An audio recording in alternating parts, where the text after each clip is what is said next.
slave trading is condemned in both the Old Testament and the New Testament, and it's punishable by death in the Old Testament.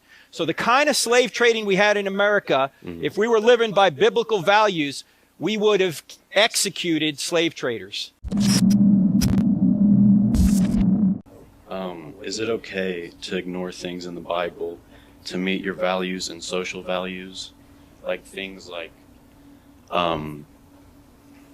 sexism and like kind of like the slavery things in the Bible, and people don't really believe in that, and that's okay to just ignore?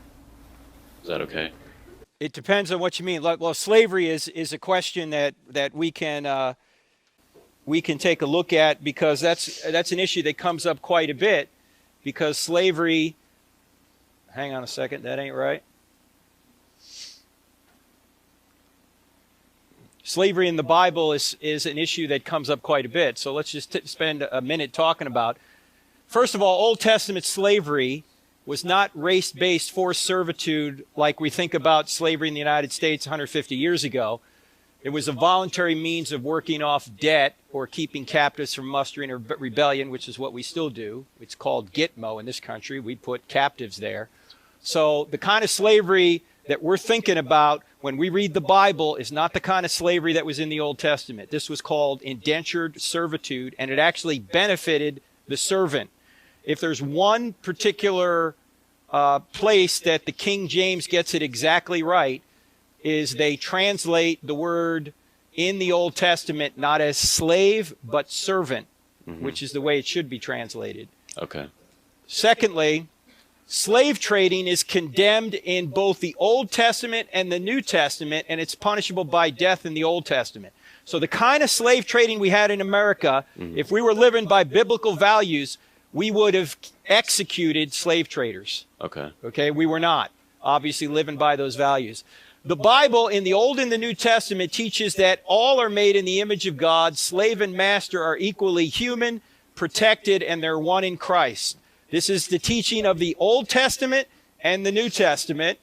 Also, Jesus came to set the captives free. That's what he talks about when he inaugurated his ministry in Nazareth, as recorded in Luke chapter 4. And finally, the Bible's main goal is spiritual redemption, not social reform. However, redemption achieves reform. The other thing we need to understand is that the Old Testament, the Old Covenant, the law in the Old Testament is just for ancient Israel. If you read the New Testament, the writer of Hebrews, chapter 8, verse 13 says the Old Covenant is obsolete. The problem is a lot of Christians and even non-Christians look at the Old Testament and think it's somehow applicable to us today. It is not. The Old Covenant, sections of the Old Testament are like Psalms and Proverbs and those things, but the law has been superseded by the New Covenant. So, no, I don't think that we have to hide from this. I think we ought to look at it rationally and see what it says about these issues. Well, just because it says it in the Bible, and you know, it would be I feel like it would be kind of a continual sin, and you're never really going to confess the sin, and because you have that value that's right in your heart. But in the Bible it says, you know, something different. So does that? No, yeah, I understand what you're saying. You have to understand the context of the passage before you think the Bible's wrong. Okay. And the best book on this topic, which covers a number of issues, in addition to slavery, it covers the so-called rape in the Old Testament, and it covers killing the Canaanites and all this. This book by Paul Copan, who's a scholar who teaches at Palm Beach Atlantic University, Is God a Moral Monster? Making Sense of the Old Testament God. So if you want to go into depth on this, get this book right here. Get that book right there, Is God a Moral Monster?